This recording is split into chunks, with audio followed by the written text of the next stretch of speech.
औरत जिसने फर्स्ट मेरे अजीज़ों तबलीग स्टार्ट की, इवेंजलिज्म किया, वो और कोई नहीं बल्कि सामरी औरत थी। सामरी औरत कैसे थी? ना तो वो मसीही थे और ना ही वो इससे पेशतर कलाम अक़दस से वाकिफ़ थी।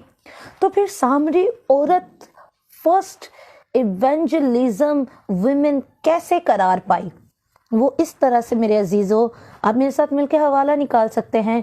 यूहन्ना रसूल की लिखी गई अंजील, नियादनामा यूहन्ना रसूल की लिखी गई अंजील, उसके 4 बाब की हम आयत नंबर 28 से लेकर और यहाँ पे हम 28 और 29 आयत को अगर देख ले तो हमें ये समझ आ जाता है। यहाँ पे मैं 28 आयत से आपके लिए कलाम अक़दस में से रीड करूँगी। फर्स्ट, औरत अपना गड़ा छोड़कर शहर में चली गई और लोगों से कहने लगी, आओ एक आदमी को देखो जिसने मेरे सब काम मुझे बता दिए। क्या मुमकिन है कि मसीह यही है? वो औरत अपना घड़ा छोड़ के गई है और कह रही है एक आदमी जिसने मुझे मेरे सारे काम बता दिए। मुमकिन है कि क्या मसीह यही है? अगर इससे नेक्स्ट वर्सेस को हम देखते हैं, 30 आयत हम देखते हैं, तो यहाँ पे लिखा हुआ है, वो शहर से निकलकर उसके पास आने लगे। इतने में उसके शागिर्द उससे ये दरख्वास्त करने लगे कि ए रब्बी कुछ खा ले। यहाँ पे मेरे अजीज़ों इतनी बड़ी भीड़ खुदावंद यसू अल मसीह के पास आना शुरू हो गई है। इस औरत ने इवेंजलिज्म दिया, लेकिन इससे पेशतर के ये लोगों को बुलाती, इसके साथ क्या माजरा पेश आया था? इसके साथ माजरा ये पेश आया था कि खुदावंद यसू अल मसीह इसके पास आन मौजूद हुए हैं उसी घड़े पे, उसी कुएं पे जहाँ पे ये पानी भरने के लिए आई थी। तो खुदावंद यसू अल मसीह ने जब इसे कहा कि ला मुझे भी पानी पिलाओ, तो उसने कहा तू यहूदी हो कि मुझे सामरी से क्यों पानी मांगता? जबकि यहूदी तो सामरियों से किसी किस्म का कोई ताल्लुक ही नहीं रखते। उस टाइम के अंदर यहूदी ऐसे लोग थे जो अपने से कम तर लोगों को ना चीज समझना शुरू कर देते थे। तो उस औरत के दिल के अंदर सवाल ये कि तू यहूदी है और मैं एक सामरी हूँ, तो मुझसे पानी क्यों मांगता है?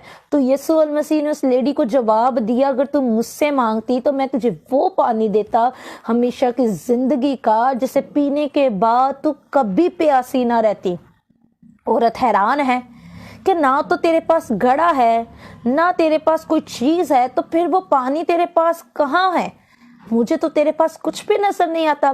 लेकिन खुदावंद यीशु अल मसीह उसे हमेशा की जिंदगी से मुतल्लिक कलाम अक़दस के बारे में बयान कर रहे थे। और फिर खुदावंद यीशु अल मसीहा ने उस लेडी से कहा कि जा अपने शौहर को बुला के ला।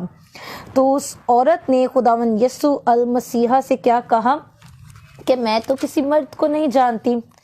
जब खुदावंद यीशु अल मसीहा ने इस औरत से कहा कि तू अपने शौहर को बुला के ला, तो औरत का सवाल था कि मैं नहीं जानती किसी भी मर्द को। तो अगर आप मेरे अजीज़ों इसके लिए हवाला देखना चाहते हैं तो यूहन्ना रसूल की लिखी गई अंजील उसके 4 बाब की आयत नंबर हम देखते हैं 17 से। तो यहाँ पे लिखा हुआ, औरत ने जवाब में उससे कहा कि मैं बेशोहर हूँ। यीशु ने उससे कहा, तूने खूब कहा कि मैं बेशोहर हूँ, क्योंकि तू 5 शोहर कर चुकी है और जिसके पास तू है अब है वो तेरा शोहर नहीं, ये तूने सच कहा।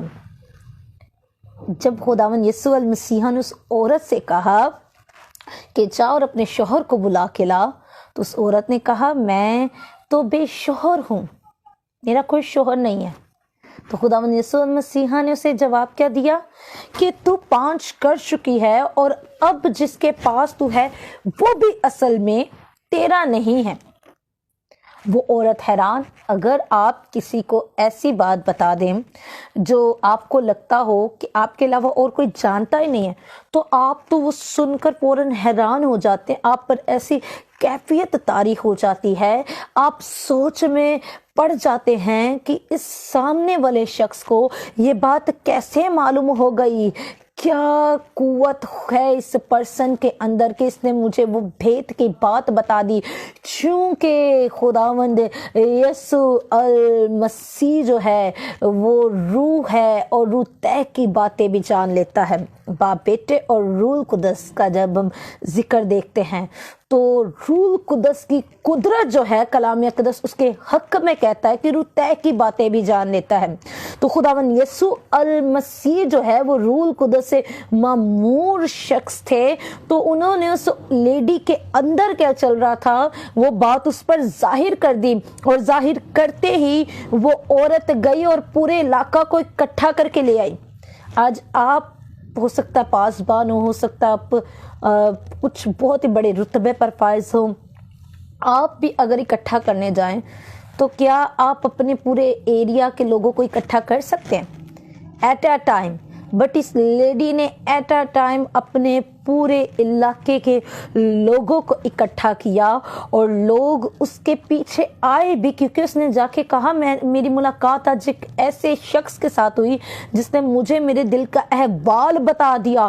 لوگ اس کی شہرت سن کر اس کے پاس آنا شروع ہو گئے، لوگ اس کے پیچھے آنا شروع ہو گئے۔ یہ وہ لیڈی تھی جس نے فرسٹ ایونجلزم عورتوں میں سے کیا، خداوند یسوع المسیح کے نام کی منادی کی اور لوگوں میں جا کر اس شخص کے بارے میں بتایا، اور لوگ اپنے علاقوں سے نکل کر آنا شروع ہو گئے۔ ایک بڑی بھیڑ کلام اقدس بیان کرتا ہے وہاں پر اکٹھی ہو گئی۔ تو میرے عزیزو، ضرور خداوند اس کلام کے وسیلہ سے آپ سبوں کو برکت بخشے۔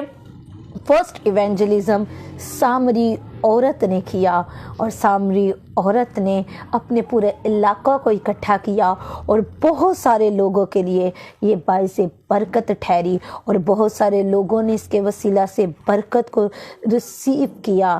آپ بھی میرے عزیزو جب گھروں سے اپنے باہر نکلتے ہیں، جب ایونجلزم کرنا شروع کرتے ہیں، خدا آپ کے وسیلہ سے بھی آپ کے ایریا کو بدل سکتا ہے، آپ کے شہر کو بدل سکتا ہے، آپ کے ملک کو بدل سکتا ہے، آپ کی کنٹری چینج ہو سکتی ہے۔ اگر سامری عورت کر سکتی ہے تو جتنے بھی میری بہنوں تک میرا یہ پیغام پہنچ رہا ہے، میری بہنوں، اگر آپ ایونجلزم کریں گی تو خدا آپ کے ساتھ ہے۔ آپ اپنے ارد گرد لوگوں کو خدا کے کلام سے آگاہ کرنا شروع کریں، انجیل منورہ کی باتیں بتانا شروع کریں۔ میں ایمان رکھتی ہوں کہ وہ آپ کے ذریعہ سے برکت لانے والے ہوں گے۔ بہت سی عورتیں ہیں، اکثر عورتیں باہر بیٹھتی ہیں، ایک دوسرے سے گفتگو کرتی ہیں، باتیں کرتی ہیں، تو آپ اپنی باتوں میں یہ ضرور شامل کریں کہ آئیے آج ہمارے ساتھ چرچ ضرور چلیے، آئیے میں آپ کو کلام اقدس کی بات بتاتی ہوں۔ کسی کو چائے پر بلائیں اور ضرور اس کے سامنے خدا کے کلام